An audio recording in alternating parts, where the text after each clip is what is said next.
ओम शांति। 7 अगस्त 2023। बाबा के महावाक्य। मीठे बच्चे, याद की लंबी सीढ़ी पर तब चढ़ सकेंगे जबकि बाप से सच्ची प्रीत होगी। याद की दौड़ी से ही विजय माला में आएंगे। प्रश्न। एक बाप से सच्ची प्रीत है तो उसकी निशानी क्या दिखाई देगी?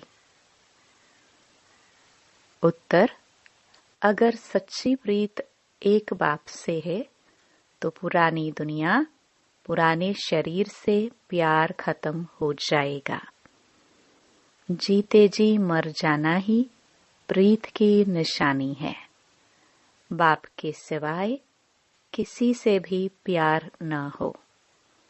बुद्धि में रहे अब घर जाना है, यह हमारा अंतिम जन्म है। बाबा कहते, बच्चे, तुमने 84 जन्मों का खेल पूरा किया। अब सब कुछ भूल मुझे याद करो तो मैं तुम्हें साथ ले जाऊंगा। गीत। बनवारी रे। ओम शांति। मीठे मीठे सिखिलदे बच्चों ने यह गीत सुना कि यह है झूठी दुनिया। झूठ खंड भारत के लिए कहा जाता है। हर एक को अपने अपने बर्थ प्लेस का ख्याल रहता है। अभी बच्चे कहते हैं, हमारा इस झूठ खंड से कोई ताल्लुक नहीं, क्योंकि इसमें तो बहुत दुख है। अभी तो सुख का नाम निशान नहीं है। झूठ खंड की आयु अब बहुत थोड़ी रही है। यह अंतिम जन्म है। इसको झूठ खंड मृत्यु लोक कहा जाता है।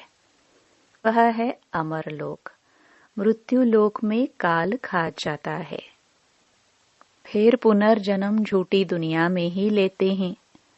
बच्चे जानते हैं कि अब हमने 84 जन्म पूरे किए। अब हमारा इस दुनिया से कोई वास्ता नहीं। बाबा आए हैं लेने लिए, तो इस पुरानी दुनिया से हमारा कोई ताल्लुक नहीं। तुम्हारी बाप से प्रीत जुटी है तो वर्षा भी तुमको मिलता है। बाकी यादव कौरवों की है विपरीत बुद्धि, अर्थात बाप को जानते ही नहीं। अभी तुम बच्चों की एक बाप के साथ ही प्रीत बुद्धि है। बाप कहते हैं कि गृहस्थ व्यवहार में भल रहो, बाप को याद करो। अभी सब एक्टर्स का पाठ पूरा होता है। सबके शरीर छूटने हैं। सबको वापस घर ले जाना है। मनुष्य मरना नहीं चाहते हैं। तुम तो जीते जी मर चुके हो। इस दुनिया में कोई से प्यार नहीं। इस शरीर से भी प्यार नहीं। आत्मा को रोशनी मिली है। हम बाप के बच्चे हैं। हमारे 84 जन्म अब पूरे हुए। अब खेल पूरा हुआ। हम सो देवता थे, फिर क्षत्रिय, वैश्य, शूद्र बने। अब हम फिर ब्राह्मण बने हैं। यह चक्र पूरा याद रखना है।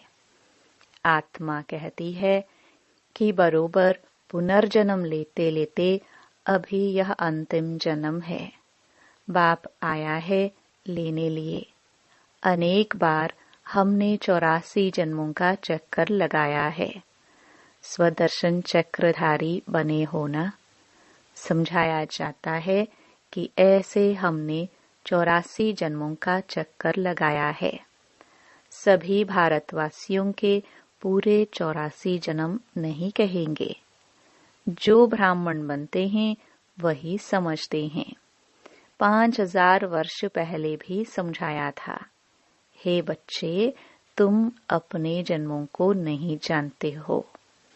84 लाख जन्मों का तो कोई वर्णन भी न कर सके। अभी तुमको सभी धर्मों के चक्कर का भी पता पड़ गया है। हिसाब किताब में जो होशियार होंगे वह झट समझ जाएंगे, बरोबर फलाने धर्म को इतने जन्म लेने चाहिए। तुमको भी पूरा निश्चय है कि हमने 84 जन्म पूरे किए। अब बाप वापस लेने लिए आए हैं, जिसके लिए ही यह महाभारी लड़ाई है। उन सब की है विनाश काले विपरीत बुद्धि। विनाश काल है ही कलयुग के अंत और सतयुग आदि के संगम पर। सतयुग और त्रेता के संगम को विनाश काल नहीं कहेंगे, वहां तो वृद्धि को पाते रहते हैं। अभी सबका विनाश होना है, इसको विनाश काल कहा जाता है। अभी तुम्हारा अंतिम जन्म है।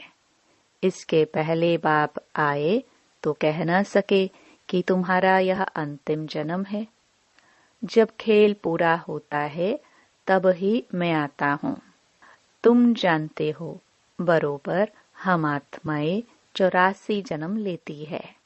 गाया भी जाता है कि कुमारी वह जो 21 कुल का उद्धार करे। अब वह तो समझते नहीं कि 21 कुल किसको कहा जाता है। भारत में कुमारियों की बहुत मान्यता है, पूजते हैं। जगदम्बा भी कुमारी है ना। कुमारी को फिर जगदम्बा कहना, इसका भी अर्थ चाहिए ना। जगत अम्बा है तो जगत पिता भी चाहिए ना। जगत पिता के साथ माता भी चाहिए। ऐसे तो बहुत माताएं हैं जिनको जगत माता भी कहते हैं। अखबार में भी पढ़ा था, कोई माता को जगत माता लिखा था। अब जगत माना सारी सृष्टि। तो जगत की माँ एक होगी या 10-20 होंगी। रचता बाप एक है तो माता भी एक चाहिए ना। इतनी माताएं सब जगत के मालिक हैं। जगत की माता तो एक है ना, जगत अम्बा। तो अभी तुम बच्चों की प्रीत है एक शिव बाबा से। तुम्हारे में भी नंबरवार पुरुषार्थ अनुसार है जिनकी पूरी प्रीत है। सजनी की एक साजन से, बच्चों की एक बाप से प्रीत होनी चाहिए और सबसे प्रीत तोड़नी पड़े। नष्टो मोहा बनना है। पुरानी दुनिया से मोह नष्ट। जैसे पुराना घर होता है तो बाप नया बनाते हैं। जब नया बन जाता है तो उसमें बैठ पुराने को खलास कर देते हैं। बाप कहते हैं, मैं तुम्हारे लिए स्वर्ग नई दुनिया रचता हूँ। नई दुनिया में नई दिल्ली है। यही जमुना का कंठा है जहाँ तुम राज्य करते हो। तुम जानते हो भक्ति का बहुत बड़ा विस्तार है। ज्ञान तो बिल्कुल थोड़ा है, 1 सेकंड का। बीज को जानने से सारा झाड़ आ जाता है। भिन्न भिन्न वैरायटी धर्मों का झाड़ है। उसमें मुख्य फाउंडेशन है देवी देवता धर्म। आधा कल्प में सिवाय एक धर्म के और कोई धर्म है नहीं। बाकी आधा कल्प में देखो कितने धर्मों की स्थापना होती है। कहा जाता है कि परमपिता परमात्मा ब्रह्मा मुख द्वारा देवता धर्म और क्षत्रिय धर्म की स्थापना करते हैं। सो तो देखते हो, ब्राह्मण तो तुम हो ही। तुम्हारे में भी कोई सूर्यवंशी, कोई चंद्रवंशी बनने वाले हैं। ऊंच ते ऊंच है ब्राह्मण धर्म। भारतवासी अपने धर्म को ही नहीं जानते हैं। कहा जाता है कि रिलीजन इज माइट। अभी बाप धर्म स्थापन करते हैं तो तुम बाप से कितनी ताकत लेते हो बाप का बनने से। गोया सर्वशक्तिवान बाप ही बच्चों को योग से शक्तिवान बनाते हैं। बाप है कितना गुप्त, उनको अपना शरीर है नहीं। सर्वशक्तिमान कहा जाता है तो जरूर शक्ति देंगे ना। तुम्हारा नाम ही है शिव शक्तियां। शिव से शक्ति लेने वाली हो, नरक को स्वर्ग बनाती हो। यह तुमको बल मिलता है। योग बल से तुम रावण पर जीत पाती हो। तो तुम्हारी अब सर्वशक्तिमान बाप से प्रीत है, नंबरवार पुरुषार्थ अनुसार। बहुत विपरीत बुद्धि भी है, क्योंकि याद नहीं करते हैं। बहुत प्रीत उन्हों की है जो बहुत याद करते हैं। थोड़ी प्रीत है तो समझो याद नहीं करते। कहते हैं क्या करे, घड़ी घड़ी भूल जाते हैं। अरे साजन को तुम याद नहीं कर सकते हो। बाप जिससे स्वर्ग का वर्षा मिलता है, ऐसे बाप को याद नहीं कर सकते हो। कारण बताओ। बच्चा कहे बाप को याद नहीं कर सकता हूँ। अरे फिर वर्षा कैसे मिलेगा? जितना बाप को याद करते हो उतनी शक्ति मिलती है। ऐसे नहीं कि शिव बाबा को भी याद करो और साथ साथ काला मोह भी करते रहो, फिर राज्य भाग्य मिल ना सके। कहते हैं बाबा हम भूल जाते हैं, मुरझा जाते हैं। बाबा कहे अरे तुम ईश्वर की संतान बने हो, तुमको तो बहुत नशा चढ़ना चाहिए। ऐसे बाप को तो निरंतर याद करना चाहिए। प्रीत बुद्धि बनना चाहिए। शिव बाबा से प्रीत नहीं तो ब्रह्मा से भी नहीं होगी। वह ऐसे ही सबसे लड़ते झगड़ते रहेंगे। योग ही नहीं तो वर्षा कैसे ले सकते? गॉडली बुलबुल नहीं बन सकते। बुलबुल बनना चाहिए ना। बाबा के पास गॉडली बुलबुल हैं, मैनाएं भी हैं, तोते भी हैं, कोई काबर भी है। सबसे लड़ते झगड़ते हैं। कोई फिर पिजियन कबूतर भी हैं, वह आवाज नहीं कर सकते हैं। बगीचे में भिन्न भिन्न प्रकार के फूल होते हैं। हर एक अपने से पूछे कि मैं कौन सा फूल हूँ, गुलाब का हूँ या रूहे गुलाब हूँ। मैं मम्मा बाबा जैसी सर्विस करता हूँ। क्या हम श्री नारायण को व श्री लक्ष्मी को वर सकता हूँ? ऐसा अपने से पूछना है कि मैं कितना बाप को याद करता हूँ, कितनी सेवा करता हूँ।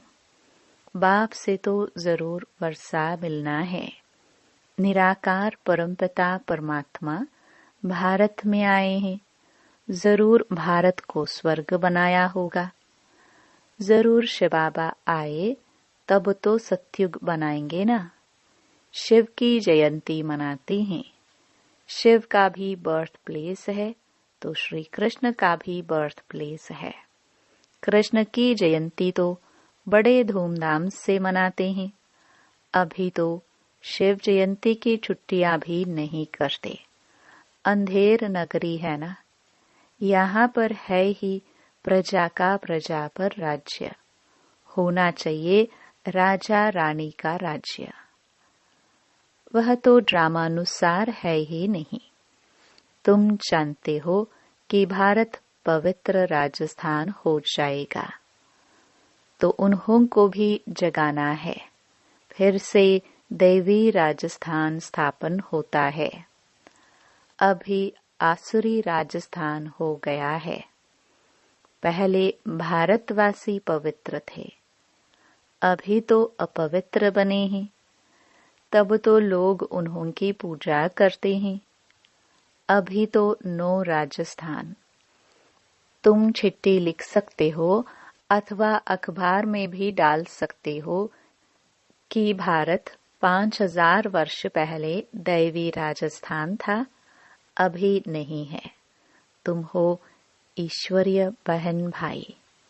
तुम हो बहुत थोड़े, गाया भी जाता है राम गयो रावण गयो। समझना चाहिए कि हम बाकी बहुत थोड़ा समय है। बाप से वर्षा तो लेते रहें, साथ साथ भविष्य का भी ख्याल करो। यह भी धंधा करो, शरीर निर्वाह भी करना है। यह है भविष्य के लिए। इसमें मेहनत कुछ नहीं, बिल्कुल सहज है। सेकंड में जीवन मुक्ति 21 जन्मों के लिए मिलती है। बाप को और चक्र को याद करना है। बाप को याद करने से ही पावन बनेंगे। पतित तो कोई जाना सके, बहुत सजाए खानी पड़ेगी। तो विनाश काल अभी है। यादव और कौरव की है विपरीत बुद्धि, पांडवों की प्रीत बुद्धि थी, जिनकी ही विजय हुई। अभी वही समय है। बाप समझाते हैं, सिर्फ यह याद करो कि अब वापस जाना है। बाकी थोड़ा समय है, नाटक पूरा होता है। गृहस्थ व्यवहार में रहते सिर्फ बाप को याद करना है। याद की ही लंबी सीढ़ी है। रुद्रमाला बननी है, फिर इनाम मिलेगा। राज्य भाग्य पाना है, उसके लिए विचार सागर मंथन करना है। यह है बुद्धि योग की यात्रा। बाप के पास दौड़ना है, देखना है कि सारे दिन में बाप को कितना याद किया, कितने को कांटून से फूल बनाया। प्रजा नहीं बनाएंगे तो किस पर राज्य करेंगे। इसलिए पहले 8 मुख्य बनते हैं, फिर 108, फिर 16,108 हो जाते हैं। विवेक भी कहता है, यह तो जरूर है, वृद्धि तो होती रहेगी। राजधानी वृद्धि को पाती रहेगी। अभी भी ढेर लाखों आएंगे। बुद्धि में यह पक्का याद रखो, अभी हमको घर जाना है। इस पुरानी दुनिया में दुख बहुत हैं। बस एक बाप को याद करते रहो। बड़ी लंबी यात्रा है। पिछाड़ी में आने वाले इतना ऊंच पद पा ना सके। कितनी मेहनत करनी पड़ती है, कर्म भोग कितना चलता है।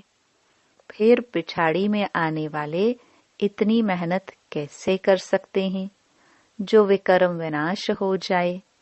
जनक भी त्रेता में चला गया, सूर्यवंशी राजा बन न सका।